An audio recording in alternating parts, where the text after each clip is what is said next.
Continuamos con la tarde de NTN 24. Retomamos el caso del fiscal venezolano Franklin Nieves, el fiscal arrepentido, quien armó el caso contra el líder opositor Leopoldo López, hoy sentenciado a 13 años de prisión y 9 meses. Nieves, hoy en el exilio, destapó lo que para algunos representa la esperanza de ver a Leopoldo López en libertad. Decidí salir con mi familia de Venezuela en virtud de la presión que estaba ejerciendo el Ejecutivo Nacional y mis superiores jerárquicos para que continuara defendiendo las pruebas falsas con que se había condenado al ciudadano Leopoldo López. A quienes me conocen, a los que me quieren, saben que a partir de este momento van a escuchar descalificaciones e injurias en mi contra porque no me presté para continuar con la farsa que se montó. Quiero que sean valientes, levanten sus voces y manifiesten su descontento por la presión que ejercen nuestros superiores. Hago responsable al Ejecutivo Nacional y a mis superiores jerárquicos si algo me sucede a mí o a mi familia.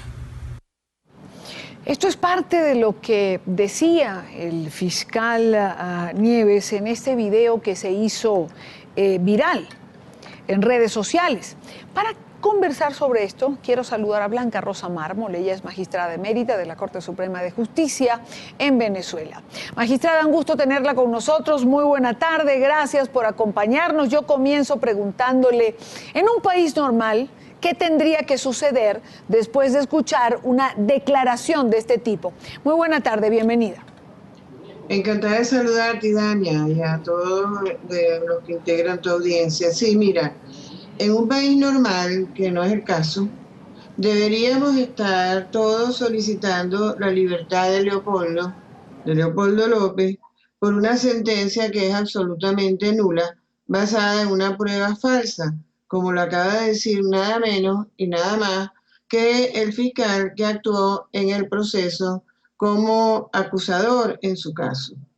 En realidad es algo que sería difícil de creer si nosotros no hubiéramos visto ya casos como el de Eladio Aponte, como el de la jueza Fiuni, como el caso Ledesma, en fin, los concejales, tantos otros que nosotros hemos visto, que han rebasado pues todos los límites de lo que es la injusticia y la falta de independencia de las instituciones, porque de eso es que se trata, de la falta de independencia de las instituciones en Venezuela, y queda corroborado ahora con la Fiscalía en la declaración que le hace y que llama la atención que entre las cosas que dice, que habla de presiones y teme por su vida. Entonces uno se pregunta, ¿es conciencia o es miedo? Da la impresión de que es lo último. Y también cabe la pregunta, ¿por qué ahora? Y es que nosotros hemos visto con frecuencia cómo las personas que actúan al servicio del régimen después resultan perseguidas de alguna manera misteriosa que no podemos entender. Tal fue el caso de Velázquez Alvaray y Eladio Aponte. Claro, magistrada, usted ha hecho una pregunta que nos hacemos muchos, ¿no? ¿Por qué ahora? 1 año y 8 meses después el fiscal se arrepiente o no soporta la presión, pero ¿qué presión? Es decir, nos imaginamos que la presión fue durante el juicio, porque una vez condenado Leopoldo López, ¿de qué presión habla? Es decir, todo el mundo tiene derecho a arrepentirse, pero claro. ¿Por qué en este momento no llega ese arrepentimiento un poco tarde?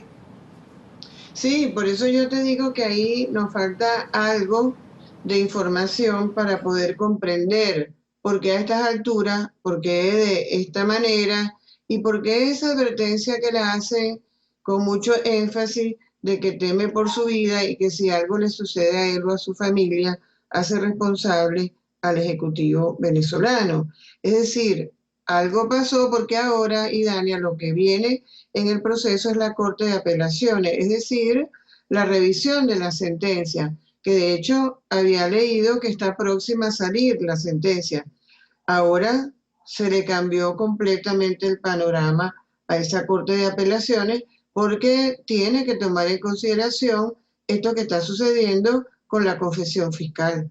Claro, por lo menos cabría la apertura de una investigación para saber qué pasó y por qué el fiscal está diciendo lo que está diciendo en este momento. Esto es lo que uno espera que suceda, pero la reacción del Ministerio Público, la fiscal Luisa Ortega Díaz ha destituido al fiscal. Entiendo que se le está negando también la jubilación y por supuesto se ha dicho que no hay presión de ningún tipo en los funcionarios del Ministerio Público. Eso es lo que ha declarado por lo menos la fiscal general de la República Venezolana, Luisa Ortega Díaz. Sí. Yo no sé si me estás oyendo porque parece que nos hubiéramos desconectado. ¿Me oyes? La estoy oyendo, magistrada, la estoy oyendo. Ah, bueno, perfecto. Sí, es algo absolutamente claro. La presión la corrobora la fiscal cuando dice ha sido destituido y lamentablemente agrega perdió la jubilación, lo cual es absolutamente ilegal e inconstitucional porque la jubilación no se pierde porque ese es un derecho adquirido y que está establecido jurisprudencialmente por el Tribunal Supremo de Justicia. De manera que es evidente esa... ¿Aló, me oye? La estoy oyendo, magistrada, y además le iba a acotar, no tendría que perderse porque está establecida legalmente, pero tampoco se tenía que perder, por ejemplo, todo lo que eran las prestaciones y beneficios laborales de los más de 20.000 empleados que fueron despedidos de la empresa estatal de petróleos de Venezuela. Y sin embargo se perdieron porque alguien lo decidió, como se está decidiendo en este momento en el caso del fiscal Nieves. Por supuesto, él está viviendo en carne propia lo que yo digo, que la gente entiende lo que es el debido proceso y lo que son las garantías cuando sufren el indebido, cuando no tienen las garantías. Es entonces que la gente entiende lo que es el debido proceso. Bueno, pues habrá que ver qué es lo que ocurre en este caso. Entendemos que el fiscal está en los Estados Unidos. Entendemos que va a solicitar asilo. Habría que tener un poco más de información, como usted señala, y saber, digamos, ese pedazo o esa pieza que nos falta cuando armamos el rompecabezas. ¿Qué pasó que ahora el fiscal decidió hablar? ¿Por qué no lo hizo antes? ¿Por qué no lo hizo en la mitad del caso? ¿Por qué cuando lo estaban presionando no salió a la luz pública y habló de las presiones en ese momento? Creo que esa pieza es bien importante. Por eso es que te digo que yo tengo la impresión de que actúa bajo el miedo. No sabemos por qué se le revirtió la situación, porque él fue capaz, para decirlo coloquialmente, de esperar serenamente que fuera condenado un inocente, como fue en el caso de Leopoldo López. Pues quiero darle las gracias a Blanca Rosa Mármol, magistrada emérita de la Corte Suprema de Justicia en Venezuela. Gracias por acompañarnos. Gracias a ustedes. Buena tarde.